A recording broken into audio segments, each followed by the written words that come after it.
All right, welcome into the rundown.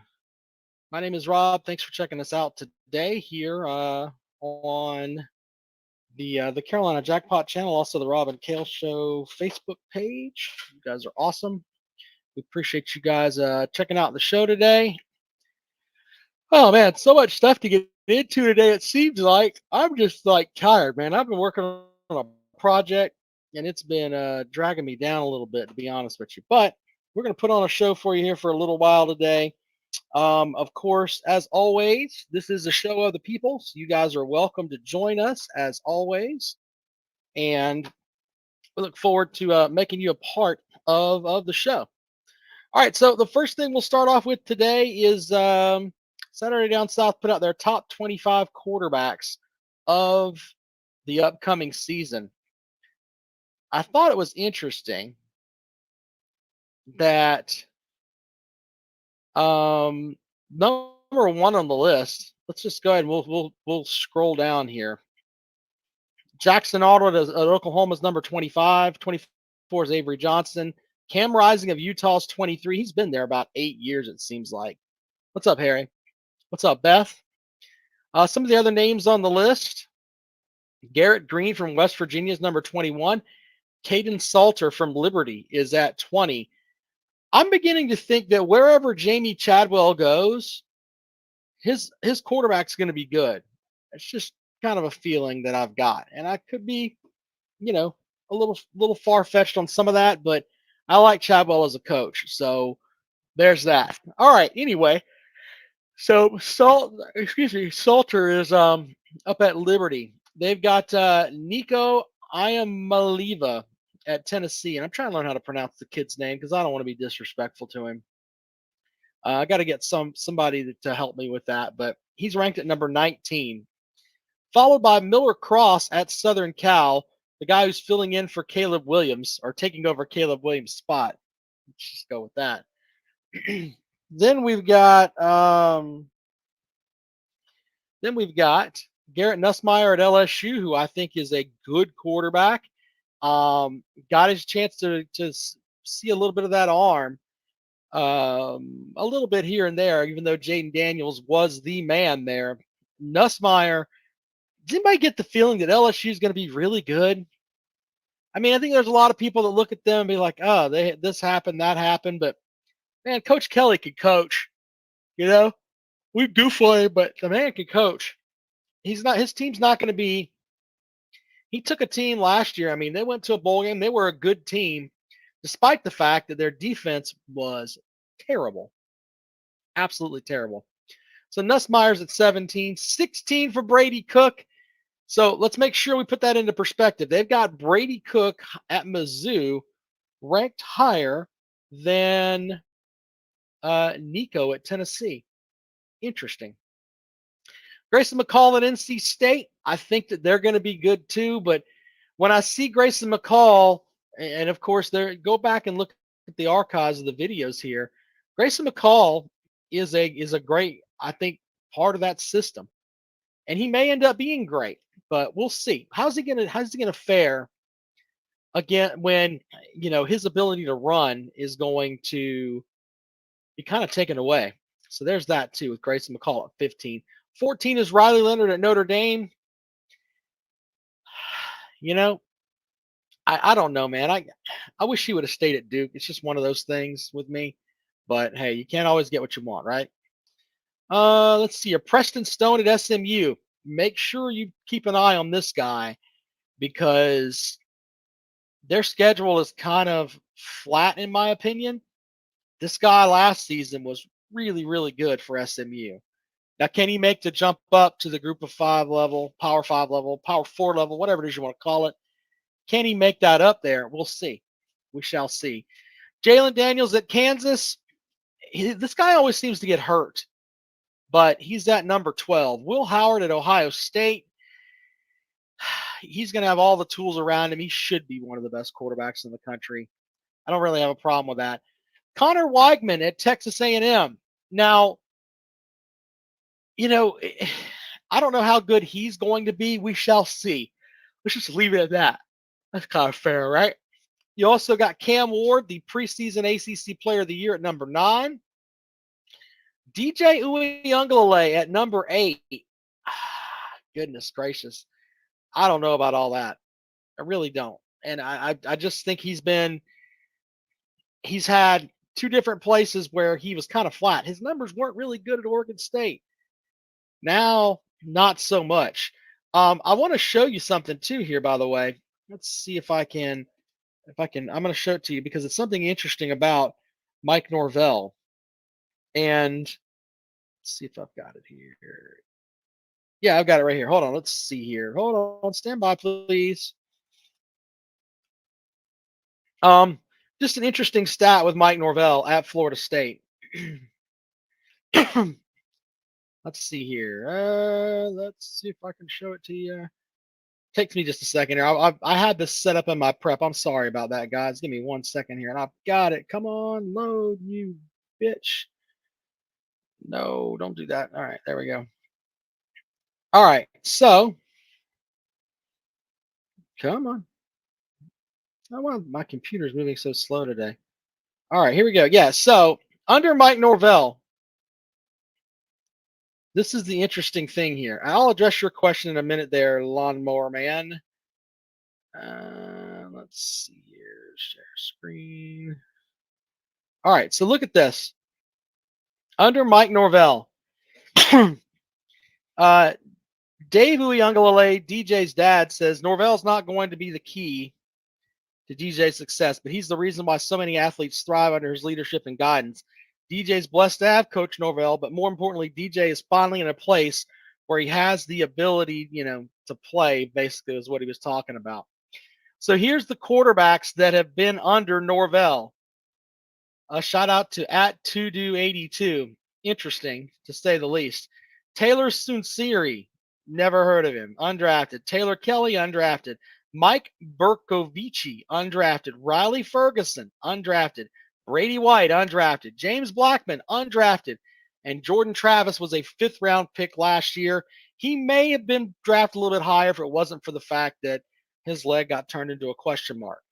I'm just saying, if he has been going around and thinking that Norvell is going to be this quarterback whisperer to him, yeah, I just don't see that happening. I just don't see that happening. All right, so let's look at this here too. The rest of the stuff here. So Uiagalelei rated as 8th. Drew Aller at Penn State. Until Penn State wins some games, I wins some of the big games, it's kind of hard to focus on them. But he is a 6'5", 238 pounds, big guy, typical like Kerry Collins clone, in my opinion. You Panthers fans will remember that name. Jackson Dart is at number 6, followed by Shedeur Sanders at number 5. So, yeah, he is right there in the mix as one of the top 5 quarterbacks in the country. The problem with him is that his offensive line last season was hot dog water. And ladies and gentlemen, when your hot dog water offensive line, yeah, it's gonna end up getting you in the end. Ask Jackpot about lack of depth on the offensive line. That'll piss him off to the end of time. All right, so we're going to put it over if you guys want to chat. We're definitely going to talk about that. I want to talk about what Lawnmower Man said too. But 5 for Shedeur Sanders for Colorado.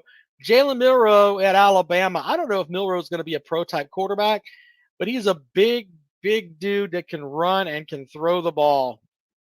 We'll see.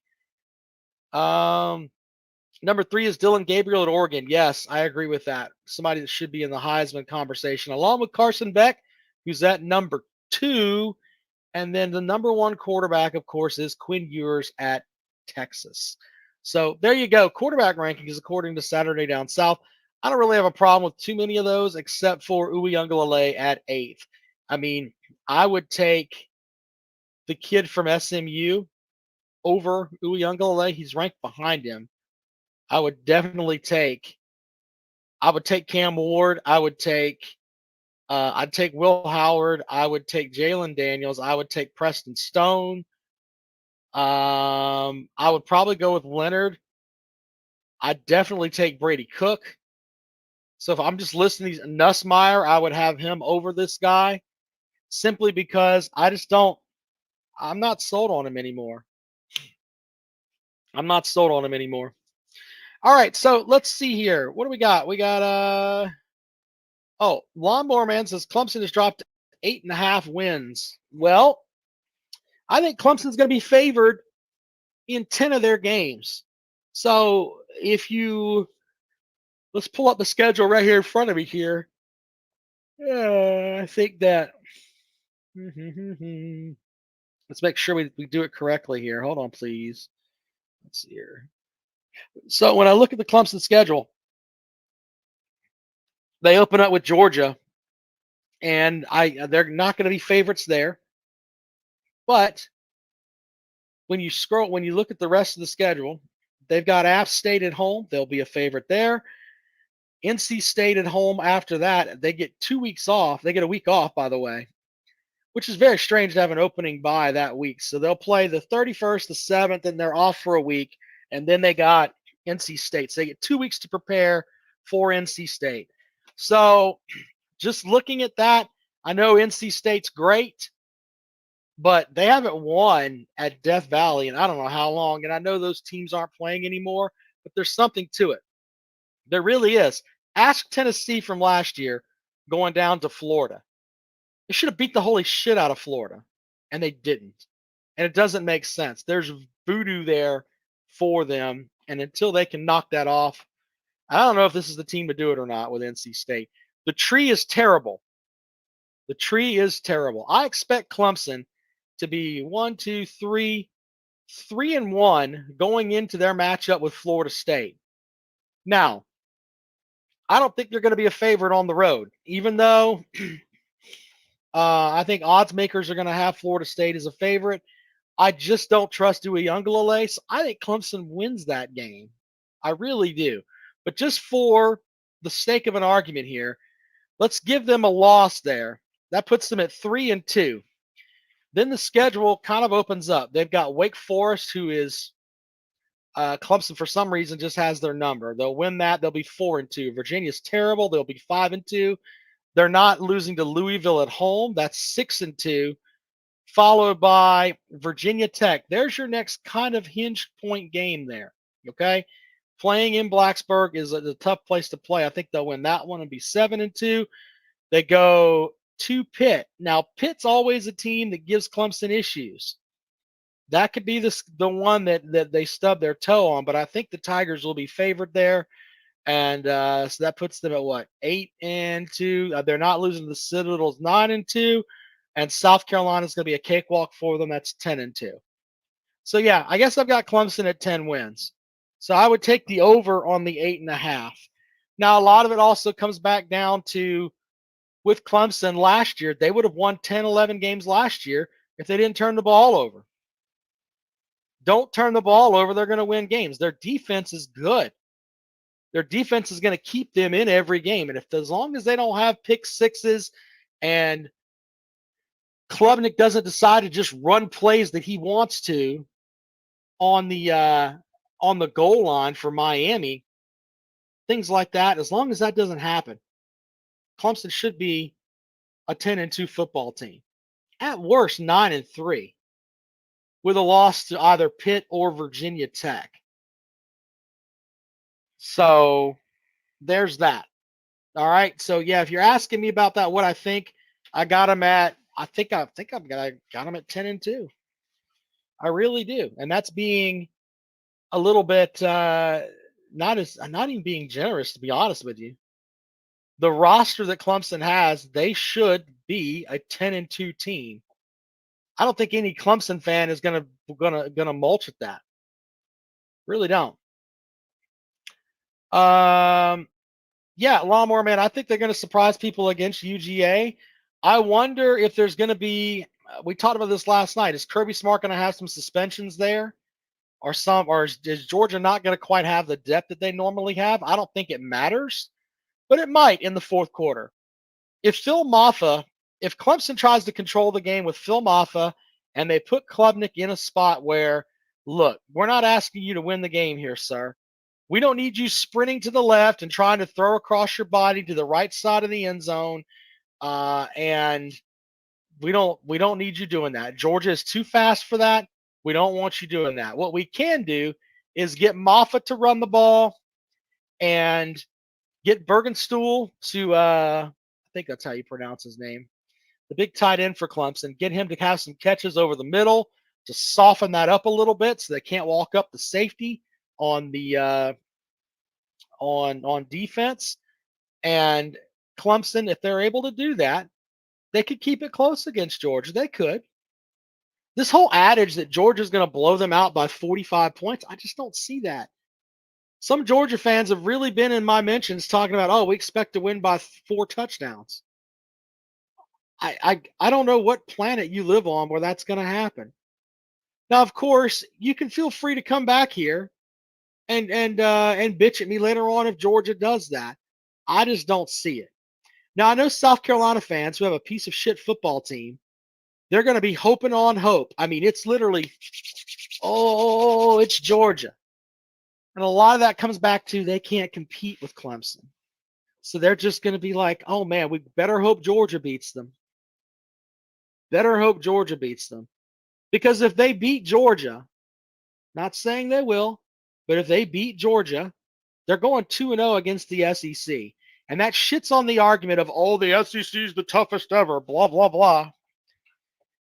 Yeah, it shits on that big time.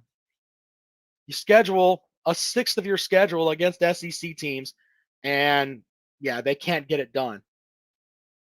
What does that say? Imagine that.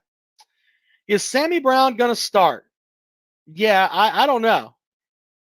I don't know if he's going to start or not. I know he's going to play. The idea that he's going to go out there and, first of all, Barrett Carter is an All-American linebacker. Now, they may move him in at different spots or whatever, but Barrett Carter is really, really good.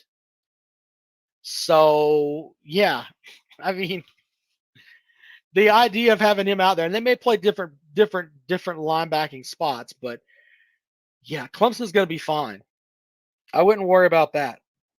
So there you go.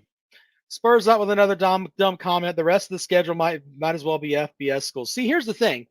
Gamecock fans, oh, we play an SEC schedule. You don't play Alabama every year.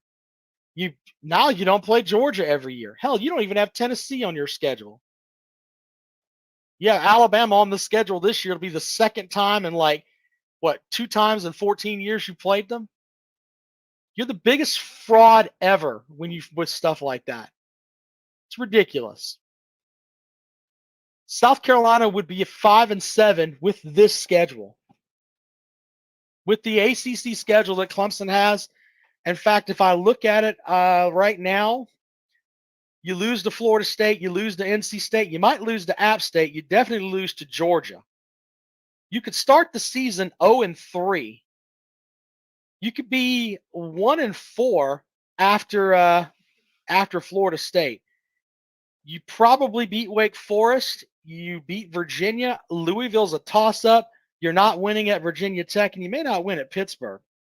You may go down the shitter and be fucking 3-9 with this schedule. So stop thinking that you know everything. It's ridiculous. Ridiculous.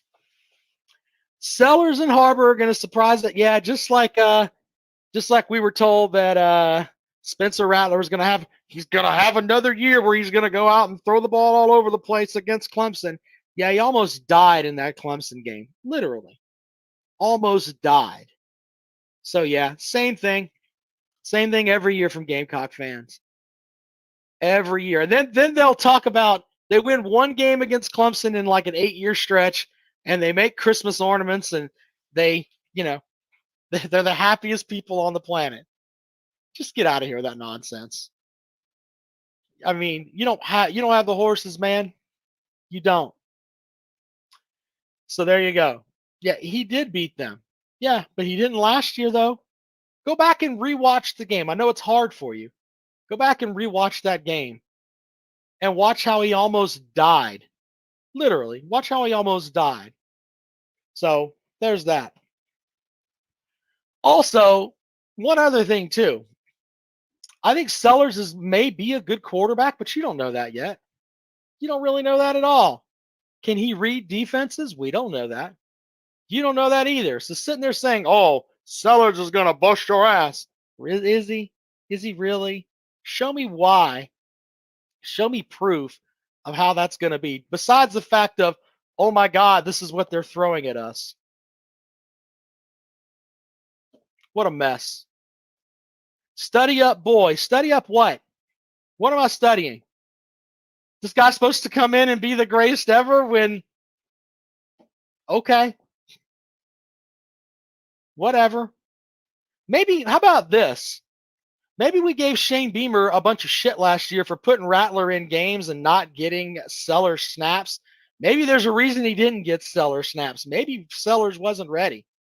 So you can have it one way or another. Either A, Shane Beamer is stupid and didn't want to put this guy out there and get him snaps.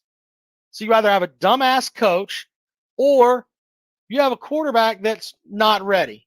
Which one is it? Because it's one or the other. He wasn't injured.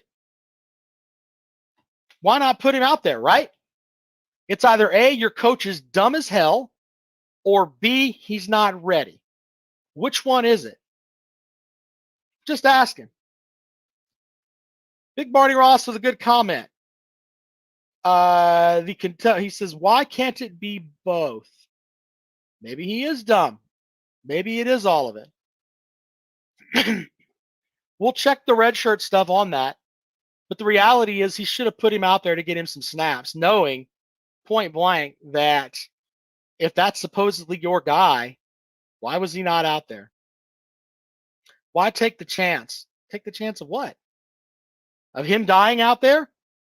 So what you're saying is that we're going to send Spencer Rattler out there and we're not going to care about the guy that got two of the biggest wins in the past 15 years, basically, for the program. We're just going to send him out to the Wolves. Go. We can't compete with them. You're going to end up, it's going to look like a snuff film out there, but go ahead and go. Gamecock fans are absolutely wonderful. Love you guys. You're awesome. You show up, but you don't know shit about football. And it shows every time. You can't even answer the simple questions for me. Why should anyone be scared of Sellers right now? Why? Please tell me.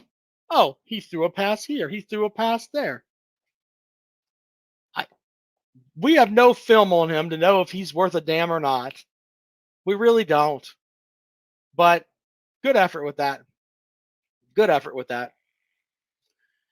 Anyway, Trey says, and Clemson fans do what? Are you talking about make dumb assessments? No, I'm not one of these guys that's sitting here talking about the big linebacker that's coming in. Is he going to start? I don't know. We don't have any film on that either. If he does start, then I think it's a problem. I really think it's a problem because you got a freshman coming in with no experience, and hey, go play against Georgia. Go play against Georgia. I think that's a problem. It's not serious. I'm going to blow smoke up your ass about all of it. All right? Anyway. Oh, one of the other things that I wanted to get into before we get out of here today is that if you were a South Carolina fan, which Clemson player would you want on your team this season? Now take your garnet glasses off. Take off the fact that you've only beat them once in 9 years. Take all that off.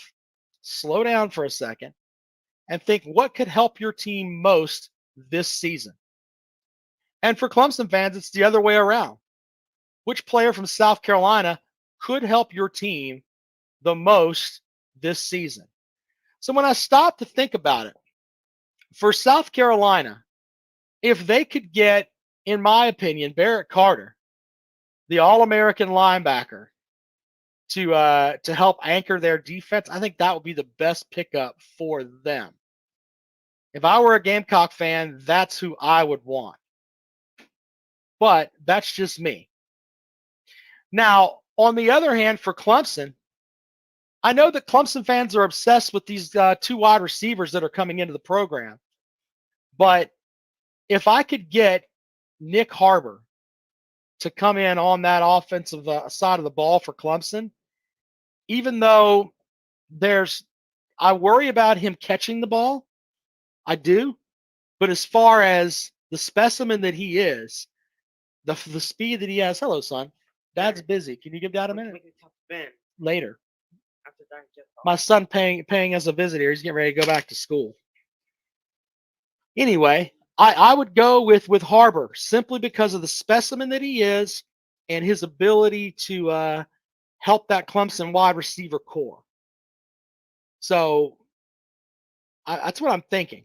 I really, really am, and that's putting that out there. Now, I know some folks are like, "What about Rocket Sanders?" Look, Rocket Sanders may end up being great. We do have tape on him where he was really good his freshman year, then spent the majority of his sophomore year being injured. So I think it's fair. Arkansas fans question his toughness, and to be honest, I think that that's something you can look at and be like, "Hey, maybe he just wanted the hell out of Arkansas. Can't really blame him for that." But on the other hand, when it comes back down to it, I still think as far as helping Clemson right now, I would go with Nick Harbor just because of what I talked about. Let's see here. Trey says not damn one. He doesn't enjoy winning. Levi says Sammy Brown. I'm not Martin. I don't. It's not that I don't want Martin. I don't want Sellers to do good. I want him to do good. I'd love it if Sellers went out there and lit everybody up. That would be great. I don't want him to win the Clemson game, but I don't care if he does great. I don't think you understand. This is my 21st season that I will be covering the Gamecocks for WVOC in Columbia, and I appreciate the young men that go there and all of that. I don't care about the Clemson game, though. I don't want you to win the Clemson game, but the other one's fine. Do your thing. As far as your quarterback situation, though, I mean, a lot of it comes down to the offensive line. We talked about that. Spencer Rattler's a hell of a quarterback. He needs protection. He didn't get it last year, and he got smoked. So I'm wondering if it's the same thing with Sellers. We shall see. Big Barney Ross of the Super Chat. Thank you, sir. If you get Rocket Sanders to come to Clemson, you can wear his jersey with pride. That's pretty funny. No, I'm one of those people that, and you guys can sound off on this too. Do you wear jerseys with other people's names on them? I just don't. I think it's just tacky for a guy. Randall says, how far is the Clemson campus from the South Carolina campus? It's like, what, 90 miles, 95 miles, something like that?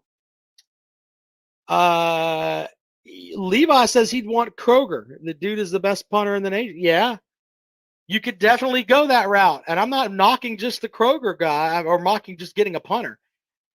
I mean, Nick Harbor, I think, is a guy that may put up numbers this year if they can get him off. So get him the ball. We shall see.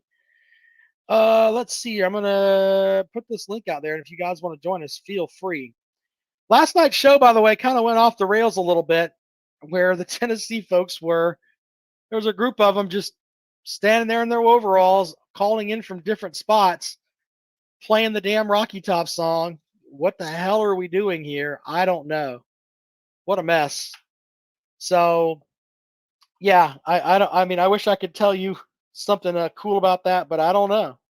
I don't know what's going on with them. Anyway, if you want to talk about what Clemson player you would like, we'd love to have you on for that. If you'd like to call and join the show today, feel free. And yeah, there's that. Stop mistreating the look. I appreciate the Tennessee fans too because they're doing their thing, but in the end, it's like until you're in the show me phase with me, the whole Nico thing. Is he going to be great? I don't know. Until we actually see something, it's just hard for me to say, oh, this guy's going to be the greatest ever, because I don't know.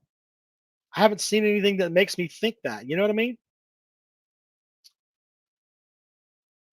Yeah, Martin with a good comment. Let's see here. Fanboying over another man after around the age of 15 is weird. Look, I have two jerseys with that are player jerseys. I have a Brett Favre jersey because I'm a huge Packers fan, but it's like it really is like a commemorative jersey. I don't really wear it. I also have a retro Chipper Jones jersey, like the Braves white and powder blue. I have that too. So there's that. But I don't wear them though. I don't wear them though. So there's that. I don't really think that's the way to go with those jerseys, man. You just shouldn't be wearing those. My favorite NBA team is Phoenix. Love the Suns. When I was a kid growing up, I thought Charles Barkley was the absolute best, and I always been into the Suns. So even though we're terrible, just for the banter, good comment here from Deutera Fouchot. Just for the banner, I hate Clemson 12 games of the year. I hope y'all lose the Hopscotch game outside the stadium. Good show, though. Thank you, sir. Got a Max Crosby jersey because he does it for the culture. Yeah, that's fine. But I mean, do you wear that out in public? You know what I'm saying? If I go out and first of all, where the hell am I going to wear that? Just like to the grocery store or something? Hey, here's my Brett Favre jersey.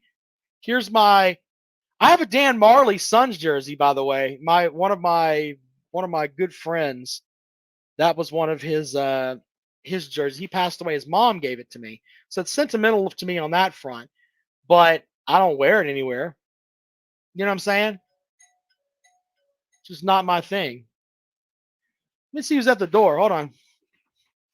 I don't know who this is. Hold on, please. Do-do-do-do-do-do. Hi. All right. Thank you. All right. Somebody dropping off mail for us. There we go.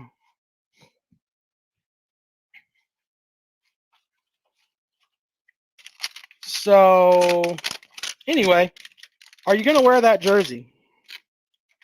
We'll have to see how that works out for us. All right. If you guys want to join the show, please feel free to join us here. Have at it, man. We'd love to have you guys join us here. Anyway,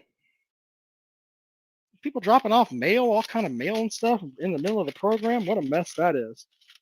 All right. So, if you would like to join us, click on the link there as I put this back in the envelope here. What a mess. All right. There you go. Which player would you like to have? We'll have that. Tennessee fans showing up at Rob's house to play Rocky Top. Yeah, there's that too, probably. Yeah, the Bobby Boucher jersey is different because that's just like a character. That's kind of funny.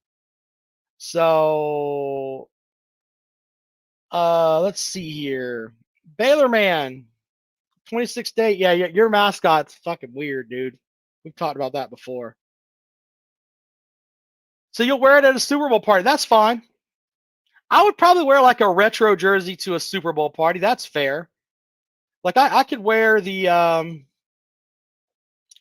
Favre jersey if Green Bay's playing. But I'm not just gonna open it up and be like, hey, I'm gonna wear XYZ on X day or whatever. I think it's just stupid. Stupid. Motivated Dedicated says FSU loses to Georgia Tech by 3. I'm going to put that on the bookcase of accountability, sir, if that's all right with you. Let me go ahead and add that to the list here. The bookcase of accountability, for those who don't know, is what people make comments on the show, and we kind of hold them accountable. They can check back on these later on, and we'll see where they're at. It's not too crazy, but we'll see where they're at. So the bookcase of accountability right there. I'm going to put the link for that too as soon as I add this one. The bookcase of accountability, it's open now for football. I'm not doing basketball stuff yet, just because it's just a mess out there. But the bookcase of accountability, go and check it out. There's all kinds of predictions on there, including last night, Brandon saying that Old Dominion was going to beat South Carolina. Yeah, I don't know how that's happening, but okay. I mean, it could happen. Why not? But one of those ones I'm not buying. If that happens, Shane Beamer's probably going to be shown the door. That's just the way that's going to be. Anyway, the bookcase of accountability, I'm going to put that in the links over here so you guys can see it. All kinds of predictions over there. So go and check that out as we've added that out there. Rob, as an SEC bias, says he still doesn't like your team. Well, that's fine. They don't wake up in the morning. Clemson doesn't wake up in the morning and they're like, you know what? We're going to go win over Rob has an SEC bias today. Even though he decided, hey, I'm not going to go to South Carolina and get my degree. I'm going to go to Clemson. I'm going to have an education from here, but I'm not going to go.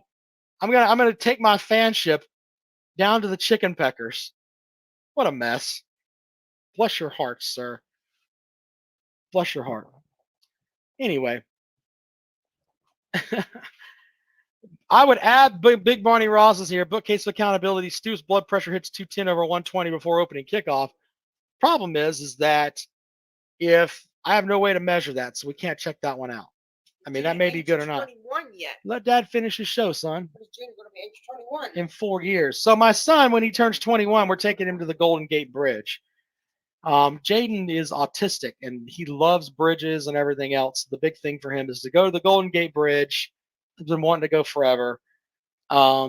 He finishes with his schooling when he turns 21, which is 4 years from now.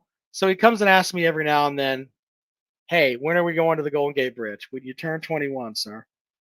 When you turn 21. That's the big thing. So there you go with that.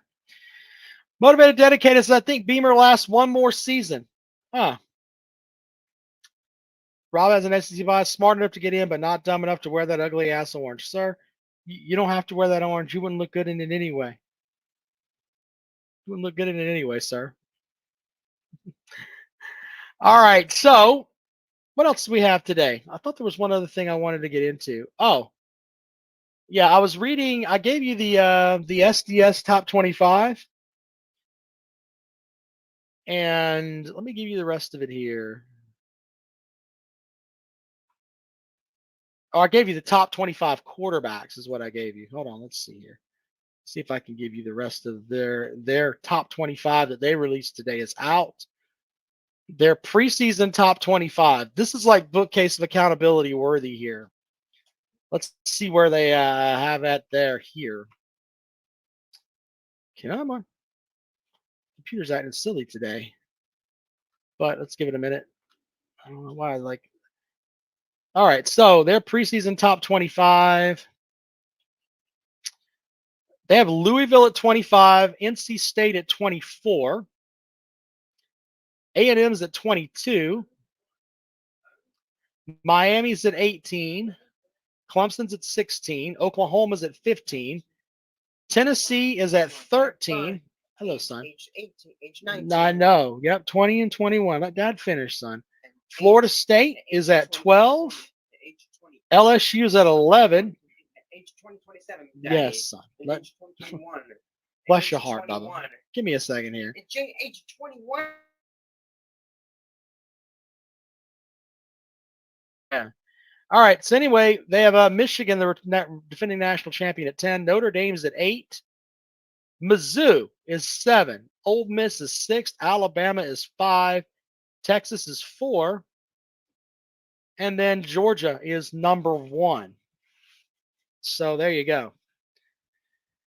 Big Barney Ross says you have to stop on that bridge and piss off the bridge to give the fishermen a golden shower off the Golden Gate. Very good, sir. Very good. We're not doing that. That's not happening. I don't want it to get any close where he has any option to possibly. No, we're not doing that. All right. Anyway, so according to this, with Clemson's schedule being the way that it is, Clemson will play one. According to their top 25, Clemson's got 1, 2,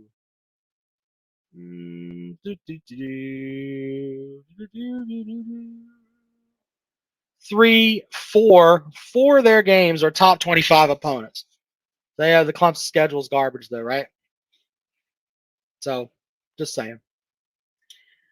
You think the tree is going to beat Dabo? Let's put that on the bookcase of accountability because that is bullshit.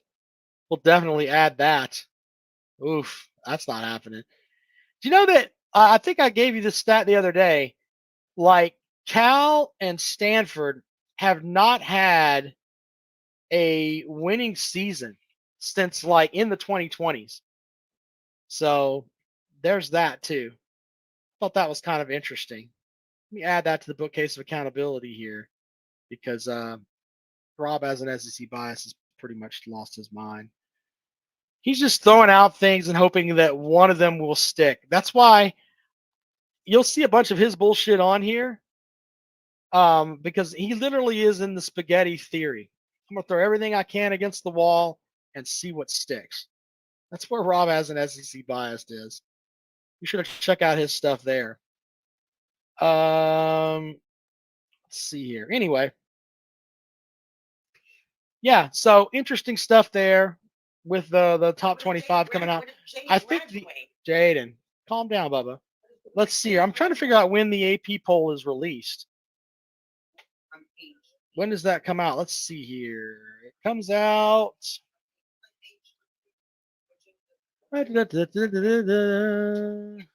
It's not. It comes out on Sundays at 2:00. All right, son. Yes, I'm trying to figure out when it actually comes out. I think South Carolina has 4 teams that they play. Another 4 or 5. Hold on, let me look at that. That's a good question.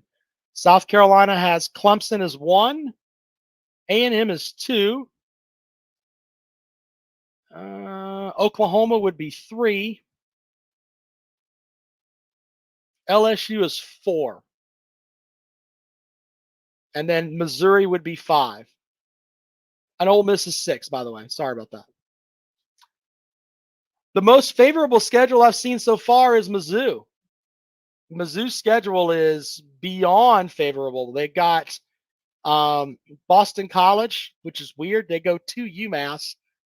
I don't get that either. Mizzou's schedule is really accommodating if they can get it done there. Let's look at their schedule. That's a good question there.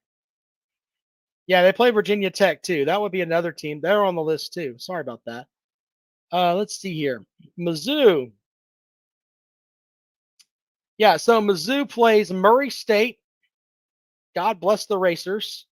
I almost went to college there, by the way. Buffalo, Boston College. They get Vanderbilt at home. They go to College Station. Then they go to UMass. Why is that happening? Why are you going to UMass? They welcome in Auburn. They go to Tuscaloosa. Missouri welcomes in Oklahoma. They go to South Carolina. They play in Starkville, and then they play Arkansas. So with that, when you really stop and look at it, their schedule is, yeah, I mean, you've got that tough trip to Alabama, but the rest of the schedule is, I mean, I guess going to A&M, playing in front of 100,000 people is hard. Yeah. But does anybody think that I'm wrong in this? And what I mean by that is when I look at Mizzou, I think that they're good, but I think with the people that they lost, they could have the biggest drop off from where, we always have a guy or a team that's in the top 10 that finishes up unranked. That could happen to Mizzou. I'm just saying. A lot of it comes down to lack of depth, but it could happen to Mizzou too. I don't know. If we're just using the SDS top 25, that's Mizzou's that team that I think everybody loves, but we'll have to figure that out from there. Are they going to be able to put it all together? You might be right there, Deuteral. The AP Top 25 comes out next Monday on the 12th. That's the first AP top 25. So we'll have a better understanding of, well, and here's the other thing too. We've kind of talked about this before. It's kind of hard to sit here and evaluate schedules. And I'll tell you why. Last year, Missouri wasn't ranked in the preseason top 25. They finished in the top 10, something like that, right? So it's safer to say that it's better to look at it at the end of the season and say, you know what? This team played 6 teams that finished in the top 25. You know, I think that's a fairer way to look at it. It's kind of hard to really evaluate the schedule unless you're just going on the home and away stuff. It's always going to be hard to play at Alabama. It's always going to be hard to play at Texas A&M. You know what I mean? So when that happens, you have to, I think, just evaluate it by how it goes towards the end of the year. All right, so we've had a good show today. As always, I appreciate all of you. We'll be back at it tomorrow here on the Rundown. You guys are awesome. Thank you guys for checking us out. Join the Callaway's Pick'em Challenges on the webpage, robandkaleshow.com, and we will see you later on.